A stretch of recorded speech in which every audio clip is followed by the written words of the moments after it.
Bom dia, meus amores, tudo bem com vocês? Eu espero que todos estejam bem na graça de Deus. Para quem não me conhece, eu sou a professora Mirelle de Andrade e na aula de hoje nós estaremos estudando sobre o nosso componente curricular de matemática. Então, por gentileza, tenho em mãos o nosso livro didático, A Conquista da Matemática, do 5º ano, está certo? Mas antes de iniciarmos a nossa aula de hoje, a tia trouxe para reflexão do dia de hoje uma frase que é a seguinte: um pequeno pensamento positivo pela manhã pode mudar todo o seu dia. Muitas vezes, o que nós precisamos é elevarmos o nosso pensamento. Elevarmos de que maneira, tio? Elevarmos através de pensamentos otimistas, ou seja, de boas lembranças vividas, seja de estarmos felizes por estarmos com saúde, por estarmos com a nossa família, por estarmos bem. Muitas vezes, um pensamento positivo, ele lhe proporciona o restabelecimento das suas energias. Às vezes você se encontra muito cansado do trabalho do dia ou do trabalho da semana. E às vezes você coloca uma música que te eleva o pensamento ou conversa com uma pessoa que lhe faz bem, que essa pessoa ela te motiva, ou que você mesmo relembre de um momento que lhe proporciona felicidade, seja em família.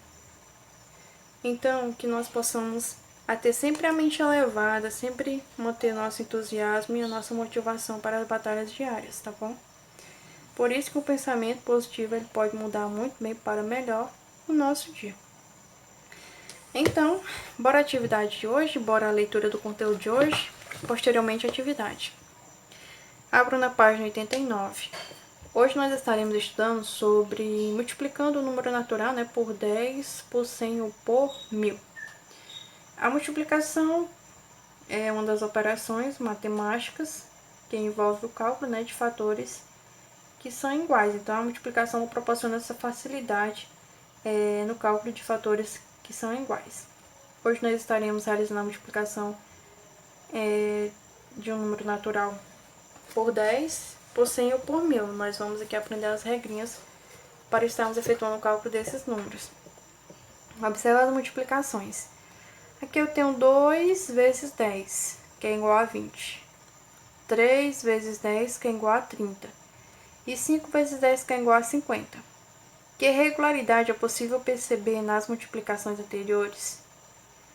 O que vocês podem observar aqui nessas multiplicações? Multipliquei 2 vezes 10, que deu 20. 3 vezes 10, que deu 30. E 5 vezes 10, que deu 50. Vocês podem observar aqui alguma regularidade?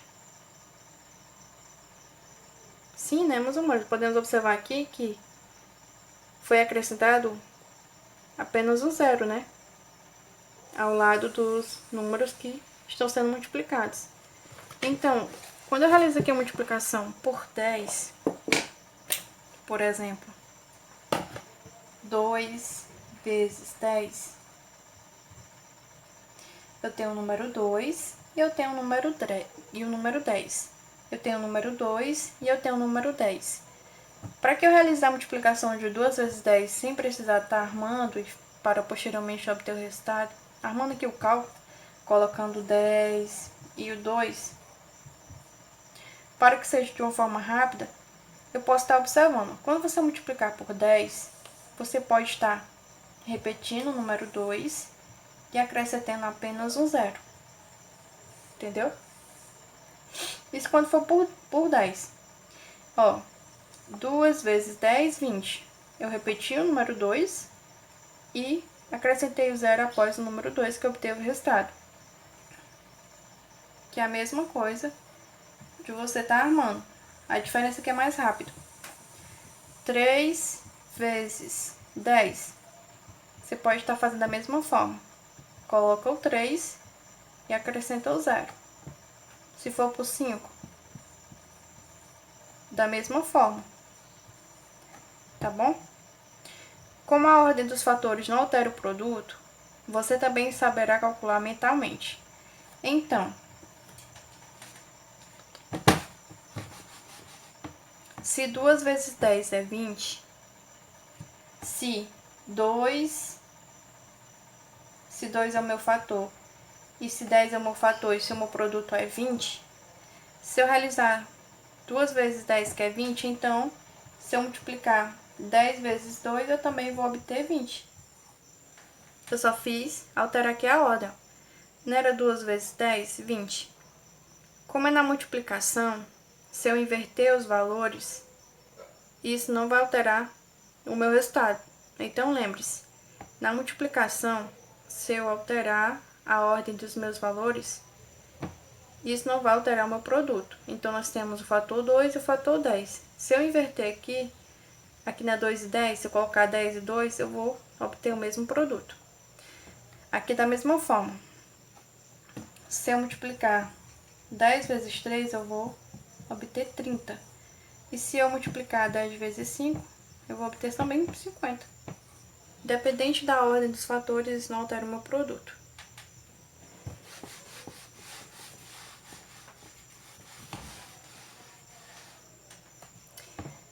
Então, nós aprendemos com um número, agora vamos com 2. Se eu multiplicar 12 vezes 10, qual é o resultado que eu vou obter da multiplicação de 12 vezes 10?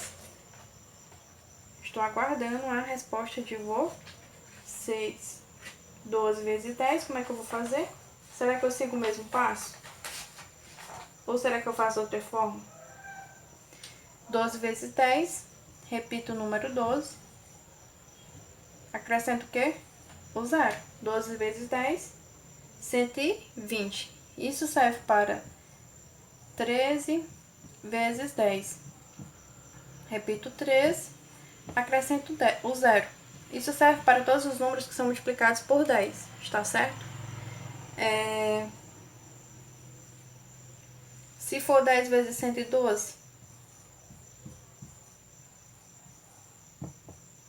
só lembrando que aqui primeiro está o 10, ó. Independente de primeiro estar o 10 na primeira ordem, ou se ele estiver na segunda ordem, eu faço da mesma forma. Repito o número e acrescento o zero, tá bom? Se for 375 vezes 10, da mesma forma. Coloco 375 e acrescento o zero, que fica 3.750. 1.628 vezes 10. Eu repito, 1.628 e acrescento o zero, que vai ficar 16.280. Da mesma forma com 2.520 vezes 10. Multiplicando dá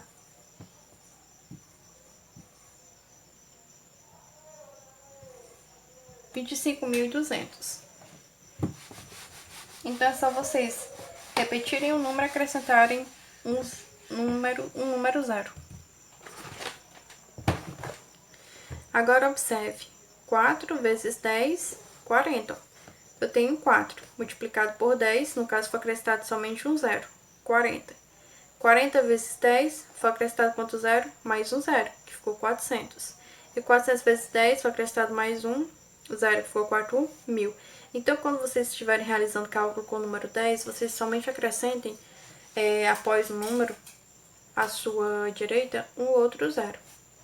Faça o mesmo com os números a seguir, ou seja, multiplique-os por 10, depois por 10 e novamente por 10. Então, 7 vezes 10, como é que eu faço 7 vezes 10? Nós temos aqui 7, aí nós temos aqui um quadradinho. Aqui está multiplicado por 10. E aqui logo à frente nós temos outro quadradinho, que é multiplicado por outro 10. E aqui outro quadradinho que é multiplicado também por 10. Então, vão preenchendo aí no seu livro também, tá certo? Aqui é o item A. Então, seguindo a regra que a gente apresentou anteriormente, 7 vezes 10, eu vou colocar o 7 e acrescentar somente um zero. 7 vezes 10, 70. Já acrescentaram no livro? Já escreveram no livro? Muito bem. 7 vezes 10, 70. Agora vamos aqui. 70 vezes 10. 70 vezes 10. Eu vou colocar aqui o 70 e acrescentar mais um zero. No caso, 70 vezes 10, 700. 700 vezes 10, coloco 700 e acrescento mais um zero, que ficou 7.000, tá bom? Vocês vão seguir essa regrazinha no cálculo com 10. Agora vamos aqui no item B.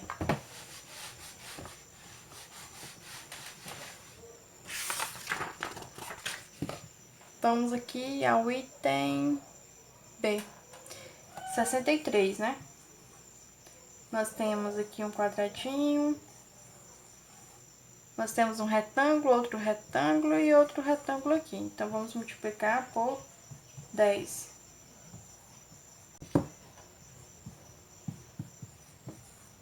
Sessenta e três vezes 10, coloco 63 e acrescento o número 0. 63 vezes 10, 630. 630 vezes 10, coloco 630 e acrescento mais o 0, que vai ficar 6.300. 630 vezes 10, 6.300. 6.300 vezes 10, coloco 6.300 e acrescento mais outro 0, que fica 63.000. Se for por 100, vocês vão seguir a mesma regra. Por exemplo, eu tenho 2 vezes 100. 2 vezes 100, repito 2 e acrescento 2 zeros.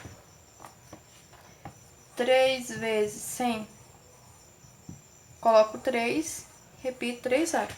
Se eu inverter 2 vezes 100, se eu colocar 100 vezes 2, continua sendo 200 o produto. A ordem dos fatores, 2 vezes 10 ou 100 vezes 2, 2 vezes 100 e 100 vezes 2, que dá 200, não altera o meu produto. Então, na multiplicação, posso inverter os fatores que não alteram o meu produto. Então, 3 vezes 100, se eu multiplicar 100 vezes 3, 100 vezes 3, vai ter o mesmo resultado. Então, se for com 10, acrescenta um zero. Se for com 100, acrescenta 2 zeros. E se for com 1.000, você vai acrescentar 3 zeros. Por exemplo, 2 vezes 1.000, vocês vão obter, repete o 2 e coloca 3 zeros. 2.000. Se for 21 vezes 1.000, você vai colocar o 21 e acrescentar 3 zeros. 21.000. E assim por diante. Tá bom? Observe também que multiplicar por 10 vezes 10 é o mesmo que multiplicar por 100. Ou seja, 10 vezes 10 é 100. E multiplicar por 10 vezes 10 vezes 10 é o mesmo que multiplicar por 1.000. Vocês irão estar realizando uma atividadezinha do livro didático, página 90, questão de número 1, 2 e 3. A primeira questão: as unidades mais usadas para medir comprimentos e distâncias são quilômetro, representado pelo símbolo km, metro, representado pelo símbolo m, centímetro, representado pelo símbolo cm e milímetro pelo símbolo mm. Veja estas informações. 1 quilômetro corresponde a 1.000 metros. 1 quilômetro corresponde a 1.000 metros. 1 metro corresponde a 100 centímetros. E 1 centímetro corresponde a 10 milímetros. Item A. Uma caneta esferográfica tem 14 centímetros de comprimento. Qual é a medida dessa caneta em milímetros? Então, se a caneta ela tem 14 centímetros de comprimento e se ela tem 14 centímetros de comprimento e se 1 centímetro corresponde a 10 milímetros, ele quer saber aqui qual é a medida dessa caneta em milímetros. Para você estar obtendo esse resultado aqui, você vai primeiramente observar que são 14 centímetros de comprimento. Então, gente, se são 14 centímetros de comprimento dessa caneta esferográfica e se 1 centímetro, se 1 centímetro corresponde a 10 milímetros, vocês vão fazer a multiplicação de 14 vezes 10. Porque se 1 centímetro equivale a 10 milímetros, vocês vão fazer esse cálculo para obter a medida, né, dessa caneta em milímetros. Um pedaço de fio tem 6 metros de comprimento. Quantos centímetros mede esse pedaço de fio? Multiplicar também. No caso que não é metro, então multiplicar por 100. Se Helena percorre uma distância de 17 km com sua bicicleta, quantos metros ela percorrerá? Da mesma forma, só que agora é com a parte do quilômetro. Se 1 km corresponde a 1000 metros, então 17 km corresponde a quantos metros? Segunda questão, as unidades mais usadas para medir a capacidade de um recipiente são o litro e o milímetro. Se 1 litro equivale a 1000 milímetros, 1 litro é igual a 1000 milímetros. A capacidade de uma garrafa térmica é 3 litros. Qual é a capacidade dessa garrafa em milímetros? Então, se 1 litro equivale a 1000 milímetros, você vai multiplicar 3 vezes 1000 para obter a quantidade a capacidade dessa garrafa em milímetros. Terceira, as unidades mais usadas para medir a massa de um corpo são quilograma, grama, miligrama e tonelada. Veja estas informações. 1 tonelada equivale a 1000 quilogramas. 1 quilograma equivale a 1000 gramas e 1 grama equivale a 1000 miligramas. Uma caixa foi colocada em uma balança, que marcou 5 quilogramas. Qual é a massa dessa caixa em gramas? B. Um caminhão pode carregar até 2 toneladas de carga. Significa que ele pode carregar até quilogramas de carga. Vocês vão completar. Coloquem o nome e a data de atividade para identificação no momento da correção. Desde já desejo a todos bons estudos e um abençoado final de semana.